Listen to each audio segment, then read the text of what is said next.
থাকক, স্বাস্থ্যৱান হৈ থাকক, সুৰক্ষিত হৈ থাকক। আৰু সেইবাবে অসম চৰকাৰে অসমৰ জনগণক আস্থা আৰু বিশ্বাসত লৈ এই ভাইৰাছৰ বিৰুদ্ধে দৃঢ়তাৰে যুঁজ দিছে।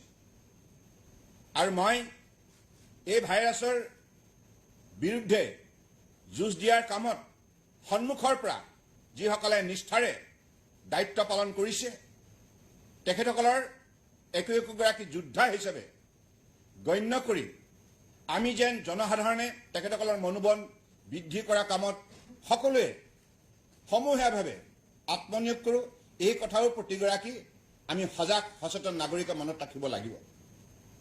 এই সময়ত আমাৰ স্বাস্থ্য বিভাগৰ লগতে জৰুৰী আৰু অত্যাৱশ্যকীয় সামগ্ৰী যোগান ধৰাৰ সেৱাত অৰ্থাৎ এমাৰ্জেঞ্চি এণ্ড এছেঞ্চিয়েল ছাৰ্ভিচত যিসকলে জনসাধাৰণৰ বৃহত্তৰ স্বাৰ্থত আত্মনিয়োগ কৰিছে তেখেতসকলে যাতে মনোবল বৃদ্ধি কৰাৰ কামত আমি যেন সকলোৱে হাত উজান দিওঁ, এই কথাত মই অসমৰ জনগণৰ বিশেষ সঁহাৰি কামনা কৰিছোঁ।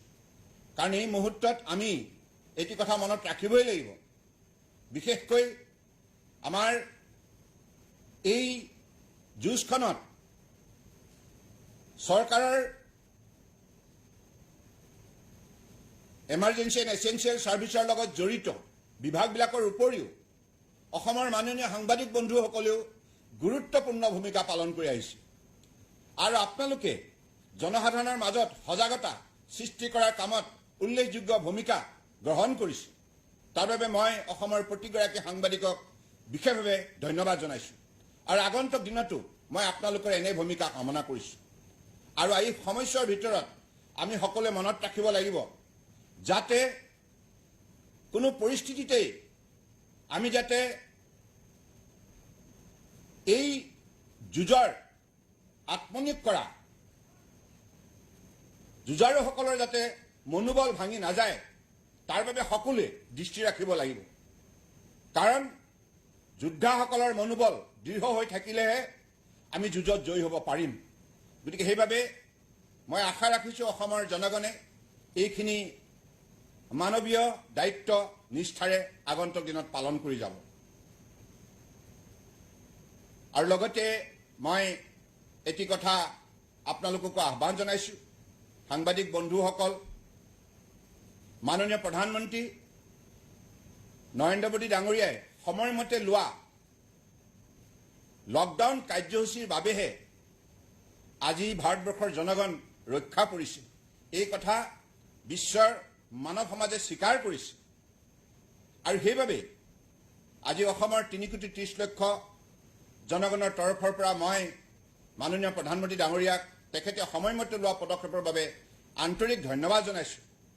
আৰু কেন্দ্ৰীয় চৰকাৰৰ গৃহ মন্ত্ৰালয়ৰ পৰা আৰম্ভ কৰি rail, petroleum, food and civil ছাপ্লাইৰ পৰা আৰম্ভ কৰি বিভিন্ন বিভাগৰ তৰফৰ পৰা যোৱা দুটা লকডাউন কাৰ্যসূচীৰ সময়ত অসমৰ জনগণক সেৱা আগবঢ়াবৰ ক্ষেত্ৰত যিখিনি ৰাজ্য চৰকাৰক কেন্দ্ৰীয় চৰকাৰৰ তৰফৰ পৰা সহযোগিতা আগবঢ়ালে তাৰ বাবে মই তেখেতসকলক বিশেষভাৱে ধন্যবাদ জনাইছোঁ। বিশেষকৈ মাননীয় প্ৰধানমন্ত্ৰী নৰেন্দ্ৰ মোদী ডাঙৰীয়াৰ নিৰ্দেশত প্ৰতিটো বিভাগে প্ৰতিগৰাকী মন্ত্ৰীয়ে আমাৰ অৱস্থাৰ কথা বুজ লোৱাৰ উপৰিও আমাক সময়মতে খাদ্য যোগান ধৰা, ঔষধ যোগান ধৰাৰ পৰা আৰম্ভ কৰি বিভিন্ন ধৰণে সহযোগিতা আগবঢ়ালে। মই আশা ৰাখিছোঁ তৃতীয় পৰ্যায়ৰ লকডাউন কাৰ্যসূচীটো তেনেধৰণে আমি নিশ্চিতভাৱে কেন্দ্ৰীয় চৰকাৰৰ সহযোগিতা লাভ কৰিম। আৰু আমি মুঠৰ ওপৰত এটি কথাতেই সকলোৱে সমূহীয়াভাৱে সিদ্ধান্ত ল'ব লাগিব যে আমি তৃতীয় পৰ্যায়ৰ লকডাউন কাৰ্যসূচীটো আমি সামাজিক দূৰত্ব বৰ্তাই ৰাখিম, পৰিষ্কাৰকৈ থাকিম, নিজে পৰিষ্কাৰকৈ থকাৰ উপৰিও আনকো পৰিষ্কাৰকৈ থকাৰ বাবে উৎসাহিত কৰিম আৰু নিশ্চিতভাৱে সকলোৱে মাস্ক পৰিধান কৰিম আৰু চুবুৰীয়াসকলৰ মাজতো সজাগতা আৰু সতৰ্কতা বৃদ্ধি কৰিম। মই অসমৰ ৰাইজৰ সুস্বাস্থ্য কামনা কৰিলোঁ। সকলোৱে নিৰোগী হৈ থাকক, সকলোৱে স্বাস্থ্যৱান হৈ থাকক। ধন্যবাদ।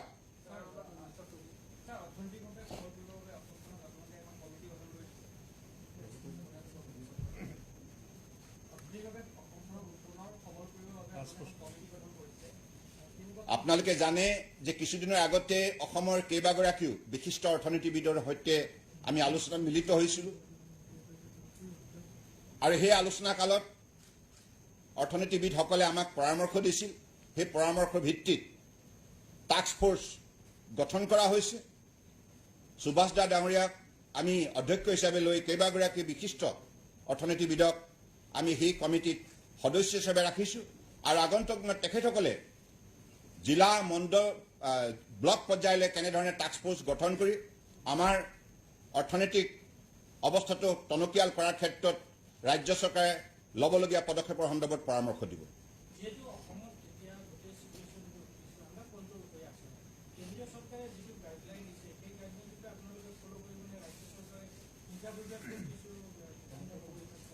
এই বিষয়ে সবিশেষ আপোনালোকক আজি 6 বজাত স্বাস্থ্যমন্ত্ৰী ডক্টৰ হিমন্ত বিশ্ব শৰ্মা ডাঙৰীয়াই ক'ব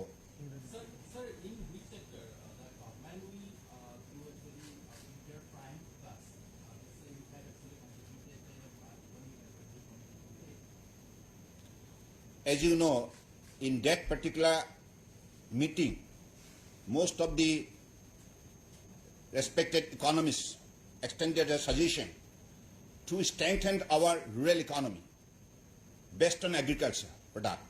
So that is why I believe whatever suggestion will come out from that task force or that committee will definitely, after detailed consultation with all recognized economists staying in the different part of the state, they will put forward their recommendation to the state government of Assam and accordingly will act.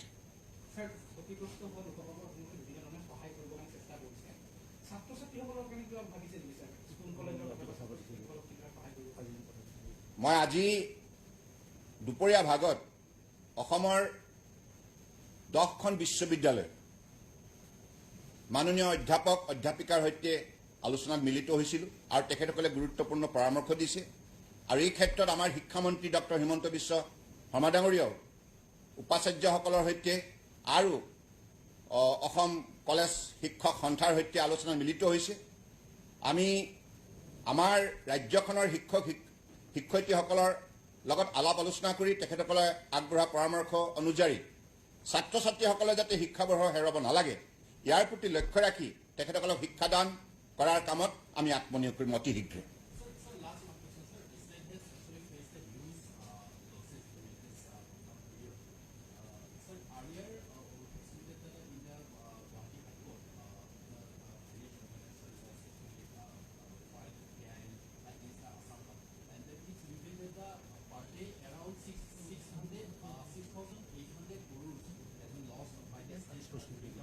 Look, let me tell you, today let us confine, as we are aiming